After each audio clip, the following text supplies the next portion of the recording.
का टॉपिक में जानना है हमको प्राकृतिक संपदा अर्थात नेचुरल रिसोर्स। क्या है प्राकृतिक संपदा? प्राकृतिक संपदा दोस्तों, प्राकृतिक संपदा का तात्पर्य है कि जो मानव का ना तो बनाया हुआ है और ना ही उस पर खास किसी मानव का एक निजी तौर पर संबंध उससे है। सबसे ज्यादा इम्पोर्टेंट है कि हम किस चीज के लिए तत्पर अधिक है। जैसे water is life, water is life. इसमें बात आती है दोस्तों कि जो जल है हमारे लिए कितना लाभदायक होता है। सबसे पहले जल की गुणवत्ता और गुणवत्ता के साथ साथ उनकी विशेषता किस प्रकार निर्भर करती है। तो जल जो है, जल हम बना नहीं सकते, लेकिन जल की खपत को कम कर सकते हैं, जल बचाया जा सकता है। एक समय ऐसा था हमारे पूर्वजों ने जल का उपयोग हेतु नदियों का सहारा लिए थे। जब उससे ऊपर उठे तो जल का सहारा लेने के लिए हमने तालाब और कुओं का प्रयोग किए।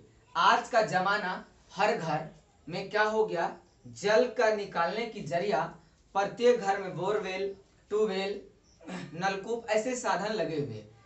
तो धीरे धीरे पानी की मात्रा घट रहा, लेकिन केवल उसका मात्रा घट रहा, लेकिन खपत बढ़ गया। इसीलिए कि जो पहले एक बाल्टी में स्नान हो रहा था, आज के समय में डिजिटल की दुनिया में बटन ऑफ ऑन करके ही लोग क्या करते हैं, जल की खपत ज्यादा करते हैं। एक दिन में 500 लीटर का टंकी 2 बार 3 बार खाली करना, ये जल की बर्बादी है। खास करके बिहार गवर्नमेंट की बात किया जाए तो नल जल योजना, नल जल योजना इस सबसे जो है घटिया योजना है।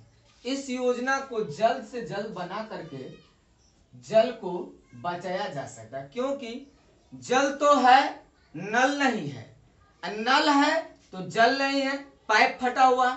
इसके कारण भी प्राकृतिक संपदा कहीं ना कहीं बर्बाद हो रहा है। नदियां हैं, नदियों को सफाई का काम जहां करना चाहिए वहां पर कूड़ा कचरे और फैक्ट्रियों से निकलने वाले गंदा वाहित मल और जल नदियों में छोड़ा जाए, जिसके कारण ये भी क्या हो रहा है, नदी गंदा होता दिख रहा है। अब जिसके बिना हम जी नहीं सकते हैं अर्थात ऑक्सीजन और हवा। तो हवा में न जाने कितने प्रकार के गैसों को हम व्यर्थ में छोड़ रहे हैं। कूड़े कचरे को जलाना, प्लास्टिक को जलाना, ये सब चीज कहीं ना कहीं जा करके नुकसान ही पहुंचा रहा है। तो इसका कारण यही है कि हर मानव को अपने आप पर संतुलित करना पड़ेगा। जब तक बैलेंस नहीं बनेगा तब तक प्राकृतिक संपदा जो मिलने वाली वस्तुएं हैं वो एक न एक दिन छीन हो जाएगी। हो सके सूर्य का तो अनुमान है कि बहुत दिन तक रहेगा, कौन जानेगा कि कल खत्म हो जाएगा। अगर हो भी जाएगा तो हम आप भी नहीं रहेंगे। हम ना रहे तो पेड़ पौधे रह सकते हैं, लेकिन पेड़ पौधे के बिना हम मानव धरती पर नहीं रह सकते हैं। इसलिए पेड़ पौधे को लगाना अत्यंत आवश्यक है। समय से बारिश होना, समय से खेती होना, कहीं ना कहीं भारतीय मानसून कृषि के साथ जुआ खेलती है। इस जुआ को जीतने के लिए किसान भाइयों को तो पेड़ पौधा लगाना है ही, लेकिन किसान भाइयों के साथ साथ आम जनता को भी इस पर पहलू करना पड़ेगा, पहल करना पड़ेगा, तब जाकर कहीं ना कहीं इसका फायदा डायरेक्ट मिलेगा। कहा कि higher the price lower the demand, lower the demand of higher the price. जब आवश्यकता बढ़ेगा तो उत्पादन बढ़ेगा, लेकिन उत्पादन बढ़ गया, आवश्यकता घट गया, तो कहीं ना कहीं यहाँ पर क्या है, नुकसान ही नुकसान झेलने को पड़ता है। पेड़ों की कटाई निरंतर होना अर्थात समय से बारिश न होना, यह भी प्राकृतिक ही प्रदत्त है। हमें जो भी चीज देखा प्रकृति का दिया हुआ वो हमें एक गिफ्ट के रूप में मिला है। इसका हम एक भी कीमत अदा नहीं करते, लेकिन इसका दुरुपयोग आवश्यकता से ज्यादा करते जा रहे हैं। प्राकृतिक संपदा मुख्य रूप से 2 प्रकार के होते हैं। प्राकृतिक संपदा